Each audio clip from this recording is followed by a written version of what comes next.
Ve controlándonos los tiempos porque los dos hablamos mucho. Eso. Vale. Entonces,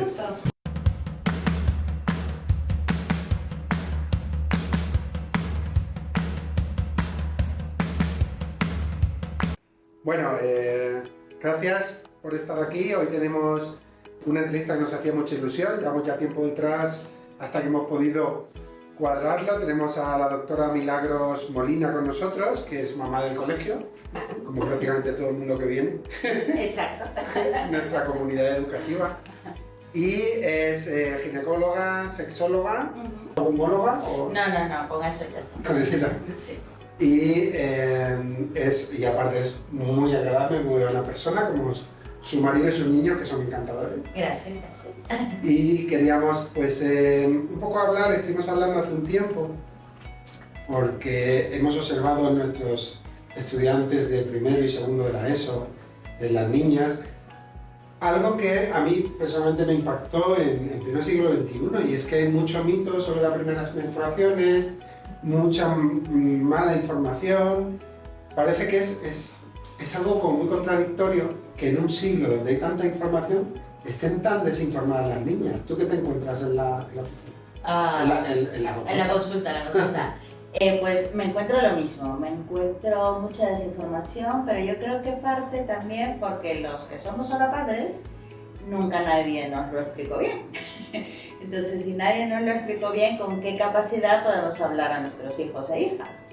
Y tengo yo en la consulta que vienen pacientes mías que me traen a sus hijas, me dicen, ¿te la puedo traer y tú le explicas un poco? Y yo, vale, tráemela, ¿no? Entonces, vienen a la consulta las típicas, ¿no? De primera regla, de cuándo va a venir, está muy tarde, está muy pronto, qué hace, le duele, o sea, todas estas cosas generales que en principio las mamás, por lo general, se supone que debemos saber, pero bueno, que hay casas aquí en este cole, tenemos familias diversas, maravillosas, y bueno, que a veces siempre hay un referente femenino, ¿no? Una abuela, una hermana mayor, una prima mayor, alguien que pueda un poco ayudar a esa niña, ¿no? Que está haciendo el cambio. Qué curioso, ¿verdad? Que al ser, porque sí que puedes llegar a entender que haya desinformación en lo sexual porque puede llegar a pudor, pero algo que está en el metabolismo de la mujer y que todas pasan por ahí y que realmente luego haya este problema, a mí me parece curioso. ¿Qué nos puedes decir, por ejemplo, de estas niñas que es su primera regla, ellas creen que va a ser algo pues periódico, regular, y de repente hay un mes y medio y no tienen, le baja una y luego ya no le baja? ¿Esto es normal, no es normal? Completamente normal. De hecho, los 2 primeros años en que aparece la regla, por primera vez, ¿no? La menarquia, cuando se conoce la primera menstruación, los 2 primeros años puede ser completamente caótica. Desde ciclos de 20 días o ciclos desde 60. Wow. Esto pasa. No hay por qué alarmarse si la niña está sana, ¿no? De base. No hay por qué alarmarse y hay que esperar, ¿no? Y avisarle también a la niña que, claro, eso, que no se estrese, que si está esperando y que tienes un neceser ya preparadito y tal, ¿no? Que no pasa nada. No pasa nada. También es cierto que cuando estamos en estas edades, porque claro, la menarquia normalmente en una niña española suele venir a los 12 años y medio, más o menos. Hay niñas que reglan antes, podrían ser desde los 10 años y también sería normal. Hay que avisarles a estas niñas que, hablando de la esfera de la sexología, que hay que avisarles a estas niñas que no es que sean mujeres, porque ser mujer es algo más complejo, ¿no? Que lleva un proceso un poco más largo, pero son fértiles. Entonces hay que avisarles porque se han dado casos, ¿no? De jueguitos, de tonterías, y que sepan efectivamente cómo es que se pueden quedar embarazadas, cómo es que no. Porque a veces pasa, es que es irregular, y lo que tenemos es un embarazo. Así que hay que estar, ojo. ¿Qué edad dirías tú que es cuando hay que empezar a hablar de todos estos temas, en el colegio, en casa? Yo soy de la idea que hay que empezar a hablar desde que el bebé nace. Desde que le cambias el pañal y decirle, te voy a cambiar el pañal, te voy a tocar el pene, te voy a limpiar tu vulva, ponerle nombre a las cosas, ay no que tu cosita, ay no que tus partes, ay no que... No, o sea, las cosas son cosas, y como hablamos de la oreja y hablamos de la nariz, pues se habla del pene y se habla de la vulva, ¿no? Entonces, desde ese momento, empezar a hablar. Y luego, la normalidad en casa. Por ejemplo, en las casas que somos papá y mamá, pues bueno, las mamás menstruamos, ¿no? Tenemos productos de higiene menstrual en casa y los críos van por todos lados y nos acompañan al baño a hacer deposiciones, ¿sabes? Entonces, pues si nos ven, en ese momento, ¿no? Que nos ven, oye, ¿qué estás haciendo? ¿Eso es sangre, tal? Pues sí, hijo, mamá sangra y sangra todos los meses. Y ya está. Y si el niño tiene más preguntas a la niña, pues se responde. Y si no tiene más, pues ya se quedará con eso tan a gusto, ¿no? Y de ahí, poco a poco, desde mi punto de vista, ir explayándose, dependiendo a lo que el crío te vaya mostrando también interés, ¿no? Y vamos a llevar como dos planos, sí. Uno para hablar con niñas directamente, darles consejos, y otro para papás y mamás con niñas en ese momento. Entonces, empezando por niñas. ¿Qué consejos darías en cuanto a, pues eso, higiene, qué pueden utilizar, etcétera?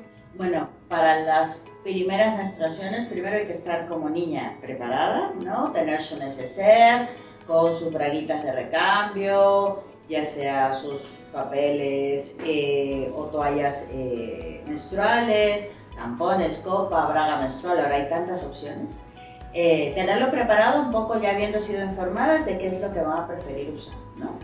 Y luego saber, como niña, y estar preparada que las mujeres somos cíclicas y que no es solamente el sangrado, sino que oscilamos en hormonas, ¿no? Desde que nuestro eje empieza a funcionar, oscilamos en hormonas y hay cambios de humor de nuestro cuerpo que son naturales y normales y estar preparados para ello.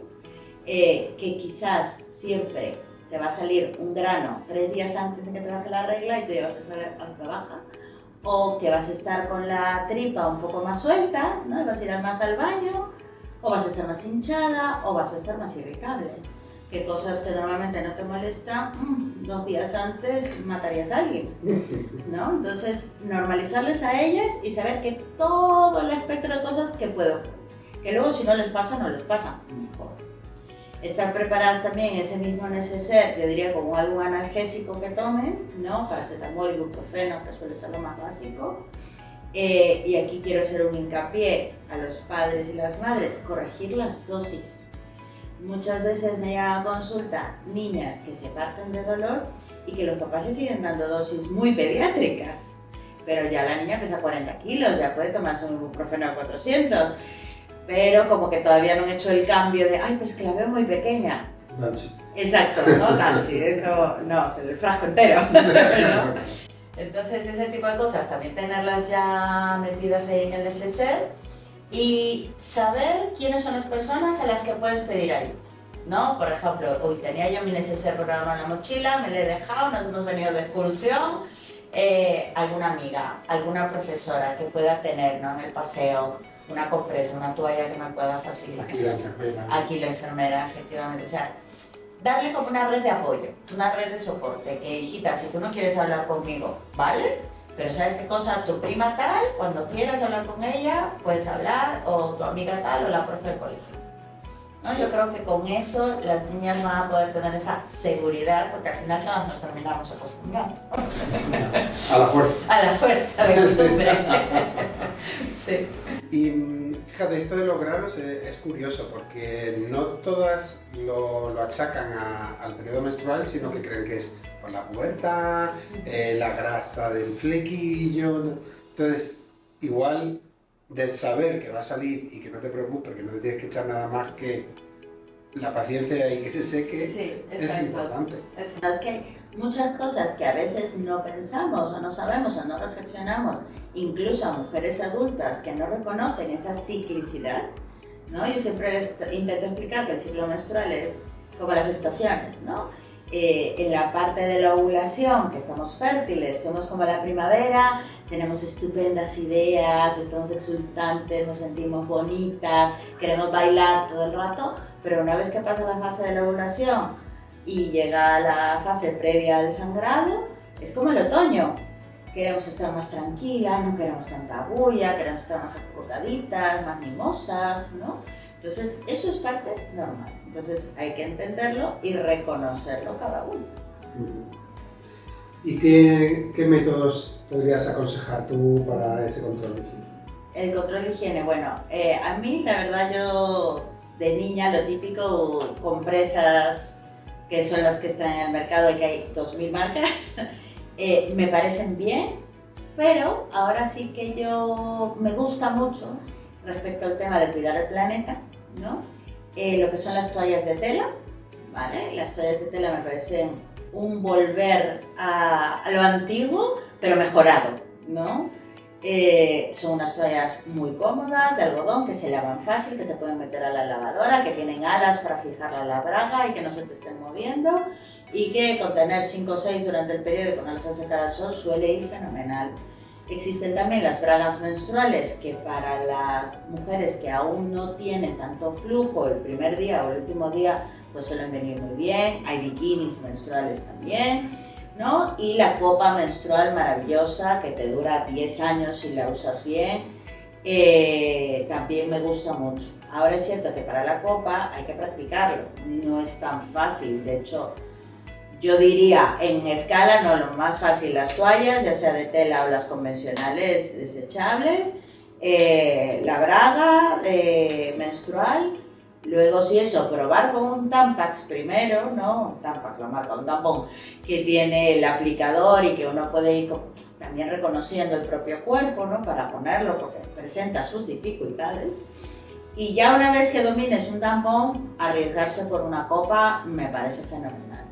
Dura 10 años, cuida el medio ambiente, es cómoda, la puedes esterilizar sin problemas. En cuanto a la copa, hay una, pues eso, misunderstanding, un malentendido, que ellas piensan que hay una copita chiquitita que cuando se llena rebosa. Pero no es así, ¿no? No es así, es que no sangramos tanto. Lo que pasa es que la sangre es muy aparatosa, parece ahí el derramamiento de sangre de Texas, ¿sabes? Pero no, no sangramos tanto, sangramos mililitros, 50 como mucho, en todo el ciclo menstrual. Entonces no es tanto. La copa bien usada y conociendo uno su propio cuerpo, pues entre 4 y 6 horas puesta, uno se la saca, la vacía y la vuelve a poner, que no hace falta que esté rebosante, ¿no? Para sacarla. Idealmente los métodos, el tampón y todos estos, incluso las compresas, hay que cambiarlas frecuentemente porque las bacterias pueden proliferar. La sangre sale rica de hierro, cualquier bacteria encuentra ahí un campo delicioso para crecer, entonces hay que mantener esa higiene y hay que recordárselo a las niñas que recién empiezan. Y ahora viendo la otra parte, de las familias, ¿qué consejos das para acompañar a las familias en esos tiempos, esos 2 años? Yo creo que en principio estar atentos para saber que se está haciendo una edad correcta, ¿no? Las revisiones con el pediatra, las revisiones control del niño sano, son importantes para poder identificar los signos precoces, ¿no? Si hay un botón mamario, que es lo que primero suele aparecer, un botón mamario sabemos que a los 2 años más o menos ya aparecerá el primer periodo, ¿no? Entonces si alguien ve un botón mamario en una niña de 6 años, pues eso no es normal. El botón mamario, voy a utilizar aquí a mi amiga la tetilla. Los niños, todos niños y niñas, tienen todo esto súper plano cuando son infantes. En el momento que aparece el botón mamario, la areola se llena y empieza a despegarse un poquito de la piel y es como que empieza a tener consistencia. Y de hecho, si uno la toca o la niña se roza, se da un golpe, duele, porque ya es la glándula mamaria que está activada. Entonces, esa es la primera parte. Luego recién el pecho va yendo hacia atrás y hasta llegar a más o menos después de los 2 primeros años de regla, que ya es una mama como tal, adulta como conocemos, ¿no? Pero al inicio va a ser prácticamente la areola gordita, ¿no? Con consistencia, y ese es el botón mamario. Eso nos va a indicar que en 2 años más o menos va a venir la regla. Y estar atentos a esas señales, que no sea muy pronto, que no sea muy tarde, y que si, bueno, hemos empezado con el botón mamario, digamos, a los 10, sabemos que a los 12 le vendrá la regla, no le viene a los 12 la regla, esperamos a los 13 no le viene la regla, pues ya tenemos que consultar, porque hay algo que no está yendo del todo bien con el control del eje hormonal, ¿no? Eso, para los padres, lo primero, estar alerta. Y luego, pues, sentarse y tener esa conversación que para muchos puede ser incómoda, pero que hay que tenerla porque somos el primer referente, si no la hacemos nosotros. Y en cuanto a visitas a especialistas, ¿cuándo recomendarías que empezaran a visitar al ginecólogo? Ya, eso también me preguntan mucho en consulta. ¿Cuándo la traigo? Y depende. No hace falta que venga a decirme la niña que ya tiene la primera regla. En realidad tampoco hace falta que vaya al pediatra para que el pediatra lo anote en la historia clínica. Tampoco hace falta. Pero básicamente cuando hay problemas, por ejemplo, que duela mucho, que te tomes un ibuprofeno pero sigas hecha polvo, que te desmayes del dolor, que incapacite tu vida, eso no es normal y deberían venir al ginecólogo. Lo otro, que pasados estos 2 años, ¿no?, de entrenamiento de nuestro cuerpo para esas reglas, pues no seguimos siendo irregulares, ¿no? Oye, mira, lleva 3 años y cada 40, cada 25, nunca sabe cuándo le va a venir, no puede planificar, pues eso tampoco es normal. Lo otro, que de pronto hayan estos signos de la pubarquia precoz o la pubertad tardía, ¿no? Estas cosas también tienen que acudir al especialista. Y bueno, yo sí que a veces lo recomiendo, es cuando la niña quiere ya iniciar una vida sexual activa, acompañarla para poder elegir un método con el cual se sienta segura y esté tranquila. Y si hay uno de los familiares, bueno, la madre, tiene alguna enfermedad genética, un líquen o algo, ¿tú aconsejas llevarla aunque la niña esté bien o simplemente si no hay nada al niño? Bueno, yo por un líquen no la llevaría, sobre todo tan pronto, o sea, en general todas las mujeres tenemos que empezar las revisiones ginecológicas a los 5 años de nuestra primera relación sexual o como tarde a los 25 años. Eso es lo que está estipulado en todas las guías.